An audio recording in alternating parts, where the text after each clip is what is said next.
Euler Hermes World Agency presents our podcast on credit strategy for multinational businesses. In the ever-changing macroeconomic environment, how can you be sure that your business is protected so you can trade with confidence? Hosted by Katarina Verkic. Hello and welcome to World Agency's first podcast. Today we will be talking about a credit strategy for multinationals and how to create corporate confidence in the global market. I have here with me Jérôme Deschalizet, Euler Hermes World Agency Risk Director. Hello. As well as Steve Bramell, Regional Risk Director for the Northern European region. Hello. Thank you both for being here and discussing this topic with me today. Absolutely fine. Looking forward to spending a bit of time with you. Let's start with the basics. Why is it so important to have a robust credit strategy, especially when your business is trading across borders? Of course, if you trade with a company, you want to be paid. With a 10% margin, you will need to trade 10 times more to offset one single loss. Imagine if you trade with lower margin. For me, this is very important.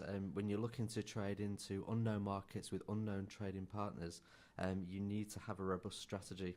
When you're looking at managing your liquidity and security of your own business, this is key. So things that we know can go wrong very quickly without the correct strategy or procedures or protection in place. But trading overseas is indeed an investment, and finding the right customer is a cost and takes time.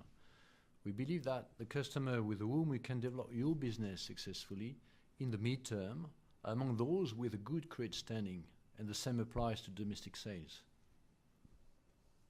Today's macroeconomic setting seems to be changing at a pace that is difficult to keep up with. What types of risks should multinational be especially mindful of today?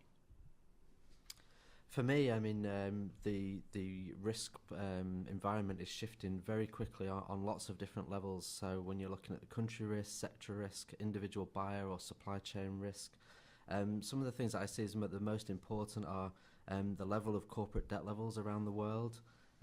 We see an increasing number of large failures and the ripple effects that has on markets and supply chains. We're seeing increased protectionism in terms of tariffs or blocks on trade, and multinationals will be impacted due to the large diverse supply chain and customer chains that they have, and that just breeds uncertainty within a business. And, all in all, we're looking at the risk that this poses to a company's liquidity and cash flow to allow them to survive going forwards. You're right, the political risk is getting more volatile. At the moment, we see a slowdown in Europe driven by challenges in most of the main economies. The car industry is impacting the growth in Germany.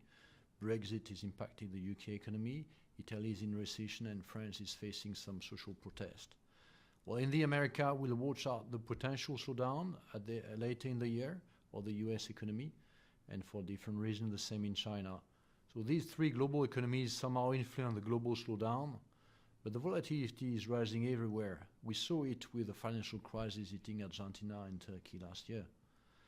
And in the background, we see more protectionism, you're right.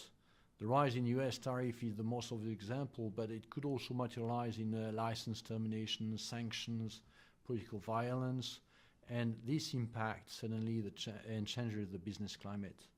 So in this moving environment, it's key to constantly adapt our risk assessment, keeping the pace with the changing political situation. This is why we value our broad network of credit analysts who can keep the pace with the changes in the local sector, in the local politics. Managing both credit and debt is complicated for multinational businesses.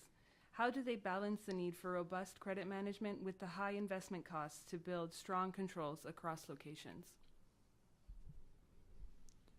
You're right. This is where credit insurance is a good leverage. Through your global credit insurance program, you have access to local experts. They are assessing your customers worldwide and updating you as things develop. You can focus on your operational performances while being sure at the same time that their credit standing remains good. Furthermore, you can also access to collection experts. And I believe also it's important for multinational customers to steer your portfolio, your KPI, on one side globally, but at the same time regionally or locally. Yeah, I couldn't agree more, really. A credit insurance is a great partner with a current credit procedure that a company operates with to really leverage on the expertise and that both parties have. So I couldn't agree more.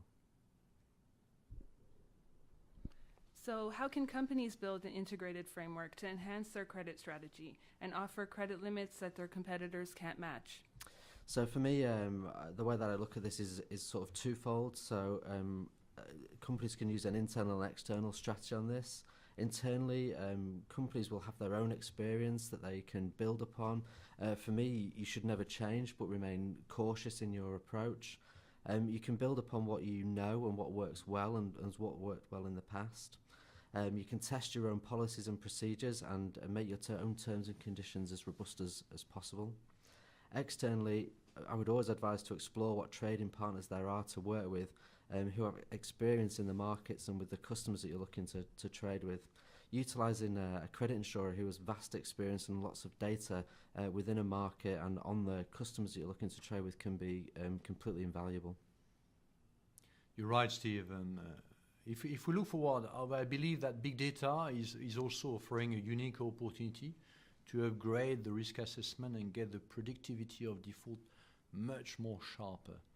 The traditional credit assessment is mostly based on the traditional analysis of financials, along with a payment history management strategy. But open sources, social media, they offer today much more. Take the example of restaurant. If you can complement the last financials with health inspection scores and customer rating online, you will become much more precise in your assessment. So the challenge that we are facing today is that the data are still very fragmented. So you need to look at every industry, every country to pick up the right data. But we have been investing at Euler Hermes over the past years, and we believe this will be a key game changer in the future.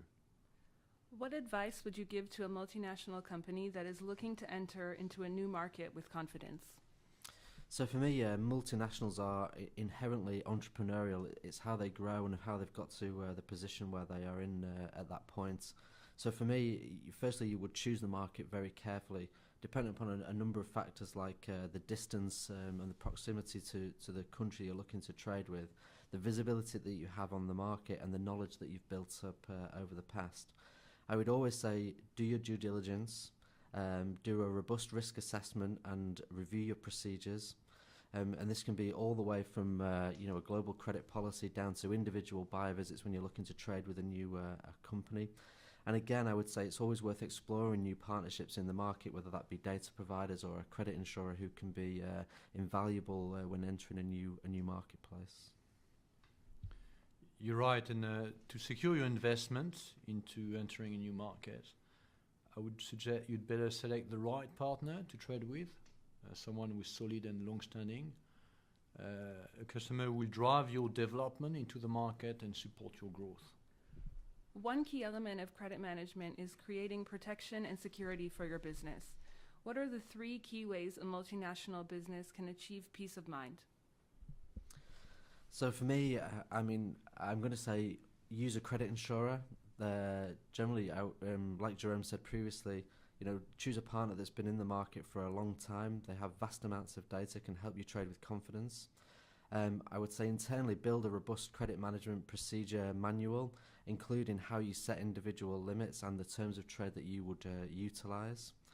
Again, I would say probably my final point would be know who you're dealing with better, even down to looking at are you dealing with the right person within the organisation who can make sure that you get paid on time and improve that customer credit management as you go forward. I agree. Relying on a third party has many advantages. It gives you an access to new source of information. You can share and confirm your concern. You leverage on a broad network of local experts, on also macroeconomic studies and collection network. So you probably could not afford all that within your own organization. And at last, you have the tool to steer your portfolio, your KPIs, globally or locally. Thank you both for sharing your insights with us. I learned a lot today, and I hope our listeners did as well. Thank you. Thank you very much. We hope you enjoyed this podcast episode and have found our insights valuable. From everyone here at Euler Hermes World Agency, we thank you for listening. Be sure to contact us if you'd like more information on credit strategy or on working with us. Goodbye.